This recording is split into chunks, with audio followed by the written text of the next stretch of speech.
Hey Al, time for another myth. Stuart, I can't believe it. Time flies when you're having fun, isn't it?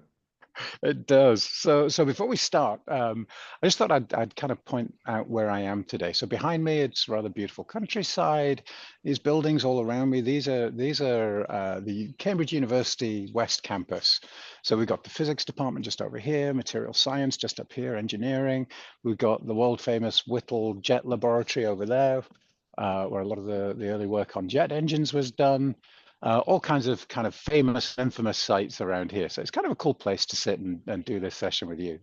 I don't know about you, but anytime I'm on a campus, especially an inspiring one like this one, I'm super energized. I love the environment whenever I step foot on a campus of a university worldwide. Something Yeah. unique about it. This whole notion that you're reshaping the minds, thinking about the possible, and of course, many, especially in the undergrad kind of life, do have that mindset. Can do anything, can change the world. So somewhere along the way that might be affected, and we need to find ways to not make that happen because it's phenomenal. The research, the reflections, the creation, the innovation, the potential, and the life we lead these days with. What are we going to truly utilize this AI piece of the puzzle to allow us to expand into? I think it's fabulous, fabulous that universities transform as well, and in a way that's part of what you and I and others of Well, like-minded folks try to affect. and you know, a lot of the people walking around here today, in Yeah. 20 or 30 years' time, they'll be the grumpy old executives that we're going to whinge about for the next 5 minutes. Yeah, that's right. That's absolutely right. That's the thing. So they gotta get it right now. Exactly. So the topic today is, and you must get this all the time. People come up to me and they say, "Why don't my executives understand project management?" And I think the simplest way to answer that is just with a simple statement: it's not their job. Yep. Yeah, that's us. What a myth is that, isn't it? Yeah, it's almost like the reversed Yeah. syndrome, well, let's call it. Yeah. No, it's amazing. So it's do you laugh about that sometimes? I mean, it's sad sometimes to find out that some of those execs don't get the importance of the kind of role and the kind of leadership they should provide. Because I still remember, and I probably mentioned that on one of our check-ins about my very first PMO. That's never going to be erased because my sponsor there truly was probably what some believe they need. He knew the inside out of project management. He knew the books, he knew the guides, he knew the practice of it, etc. And I thought, whoa, what a blessing. I'm going to go change the world. I'm going to change this manufacturing environment's way of working. And we're going to put all these templates in place and run meetings their way.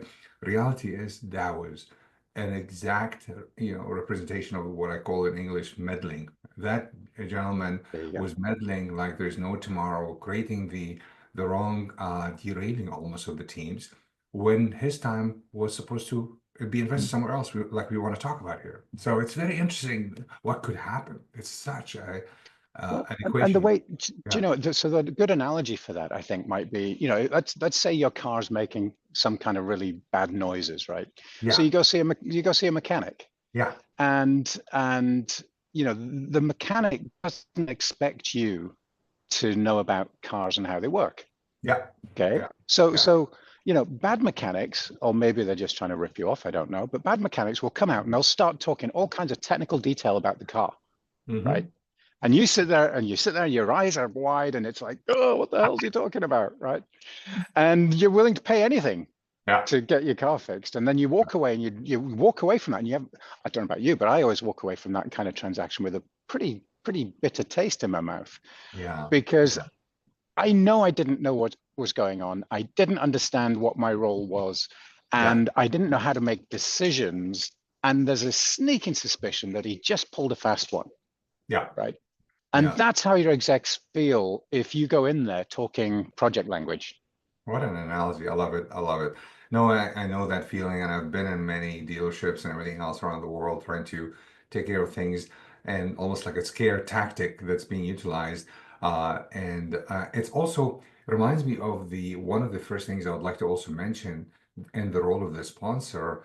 They are really there to serve, not the other way around, right? So let me draw the bridge there. So between the fact that a lot of us think that we need to provide the sponsors with all these fancy informations and reports and all kind of data. to please them. They're actually there to please you as the leader, as the project manager, as the one running the project, because that's really their function. So somehow in the midst of all the details, something was missed, and I can't remember really, Stuart, the number of research pieces that PMI and many other organizations and consultancies around the world, et cetera, have put into place for this role. Almost 99% of them agree that sponsorship and the role of that kind of a champion has a big impact. Yet till today, we have this dilemma that the PMs think, oh, my bosses doesn't get it. Oh, my sponsor doesn't understand project management. He doesn't or she doesn't need to understand project management. They're not there for that purpose, as you and I know very well. So we need to figure a way by which let's almost create a movement, let's call it, yeah, to understand not only the piece you and I started talking about, and Laura and our colleagues talk about a lot, which is really your role, is to find a way by which to do a language shift, right? So you are investing in your language becoming at the right executive level that brings you that seat at the table, and other many talk about, but also how do you ask the right questions? Almost like now dealing with ChatGPT and so forth. You need to really have the right prompts. When you deal with your sponsor, you need to know exactly what you're asking for so that you get the most value. It's just, it's a phenomenal turn. And Yeah. that's a great point. So I was just looking up a statistic, right? So it was a statistic I'd seen in Pulse of the Profession, Yeah. and so you mentioned the research that says that executive disengagement, if that's the right word, Yeah. Fair. is one of the main causes of project failure. Okay, Yeah. but Pulse of the Profession, 62% of projects have an actively engaged sponsor. That doesn't mean they're doing a good job. It just means they're turning up. Yeah. Right. Yeah. So probably about a third of them are actually doing the job. Maybe. Yeah. Yeah.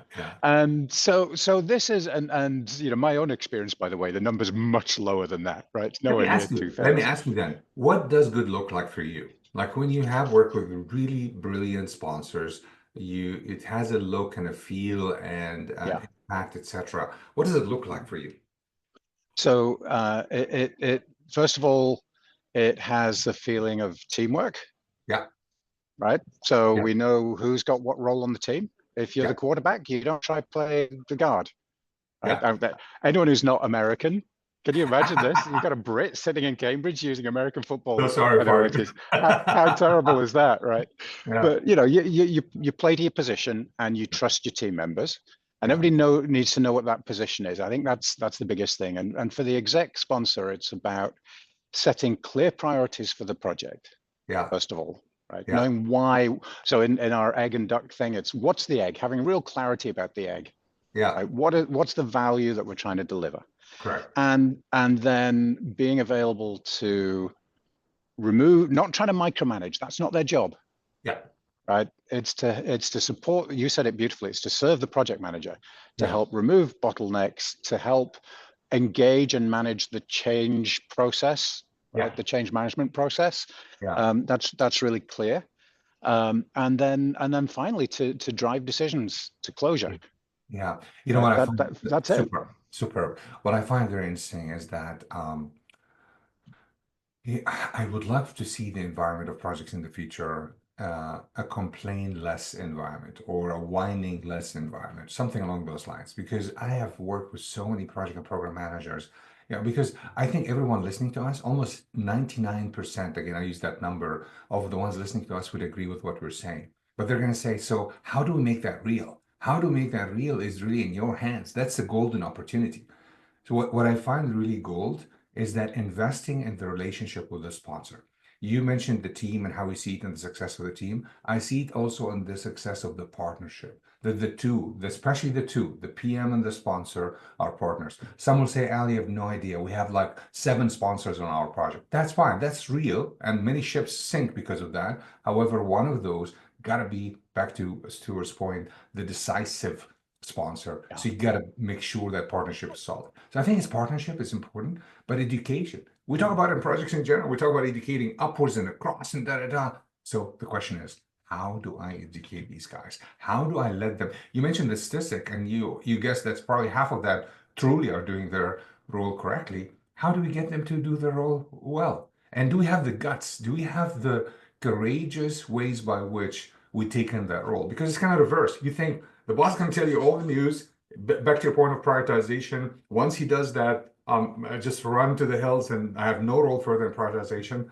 Stuart's word of prioritization is not used lightly. Every single person on the team has a role in prioritization. I've missed the mark so many times because I thought I'm just gonna operate or execute on cruise control. That is not possible. You got to find the understanding of the process. You got to find the right tools at your disposal. You got to raise flags. You got to engage the sponsors in a way where their decisions are better decisions. Yeah, that's tough. And I think, you know, so one, there's, I want to make one big point and then a subsidiary point. So the big point is you have to engage them on their terms, in their language, not in project language, in their language, right? At the end of the day, the business is the customer. You're the supplier. So you need to meet them on their territory. It's not their job to come to you. And sort of underneath, kind of the sub point under that is, and it's related to your thing about building trust. The best way to learn their language and the best way to build trust actually is to ask a bunch of questions. So in the early phase of the project, make sure you're asking questions. Why does this project matter to you? What happens if it goes well? What would be the worst outcome? What would be the best outcome? Why? What needs to if this is your good outcome, what needs to happen to make that outcome happen? Right? And use that to learn their language, learn their pain, and then always communicate about their language and their pain, not your project language, their language. I'm curious almost always about, you know, again, listeners and ones who interact with us, they wonder, so Al, okay, I still get what you're sort of talking about. How do I ensure then if I don't have the ways by which to build that trust in that relationship that I'm going to get somewhere? Yeah. So I've done it in so many different ways. Part of which is reach and find someone who has their ears, who has their attention, who has that rapport with them. I love the EAs. If they're an executive and have an assistant of some sort, you know, understand from him or her what truly is that language Stuart is talking about. You know, we know in general it's the language of the business, it's the language of the results, it's the language of project success, not project management success. I don't know how many times we're going to have to bring this up because we all make that mistake. But find out, you know, go to their network, go to the ones, if you can't get through, find someone who can. And you know what, if you've got an executive sponsor on the project, chances are you've got one or two of their team members as subject matter experts in your project team. Correct. Right. So go talk to them. Ask them. Absolutely. So let's go to nail the roll down for folks listening to us. So the best thing, so, you know, almost like your duck and egg analogy, but now I'm going to talk about almost finding like a scale, right? You know, I'm going to have a different analogy, which is if you think of a scale and a gauge dial, right? The one I mentioned to you earlier, that guy who was meddling, etc., the micromanager, this is not what we have. So that's one extreme end. The other end is the, you know, checked out, I trust you, you're the man, you're the leader, you're the woman, whatever, who's going to take this to the finish line. Go for it. I'm here for you. We don't need that either. That's extremely letting go. It's almost like the balance between autonomy and alignment. I need the one in the middle. I need the balanced captain, I call it. I love the terminology of the captain. Because of the ship. I love the ship terminology. I've seen so many ships in the name of initiatives and projects and programs fail because of that relationship is not happening, because of prioritization you talked about is not happening, etc. So I need that captain. Yeah. And you got to build that captain. I love that. I love that metaphor because the captain on a racing yacht has a different set of responsibilities to the captain on a cargo ship, who has a different set of responsibilities to the captain on an airliner. Right. Absolutely true. The captain got to be educated. We owe it. So I love the fact we talked about university at the beginning. Universities, institutions, service providers of all sorts, they got to invest in educating that group of bunch, especially in the project economy you live in. And so many projects under portfolios are popping up around the world. We need to invest in educating them, period. Get the theory right, get the role right. However, we have to, no matter what happens in that theoretical space, we've got to take a very pragmatic, practical role because to Stuart's point, every type of captain is different. You know your project more than anybody else. I know my project more than anybody else. I got to figure out the nuances. I got to raise that up. I got to figure exactly the points we talked about here in terms of taking obstacles out of the way. What does that mean? What kind of obstacles? Are we talking political? Are we talking technical, financial? We need to nail it and need to be as specific and connected to that language Stuart raised as well, as much as we can. I love that topic. I really think we need to continue to invest in and fuse that even in some of the future myth as well, because it is a difference maker. There's nothing less than that. Yeah, it's one of the most important aspects in all the project, whether you're at the project, the program, the portfolio level. Everything that we've said applies at all of those levels.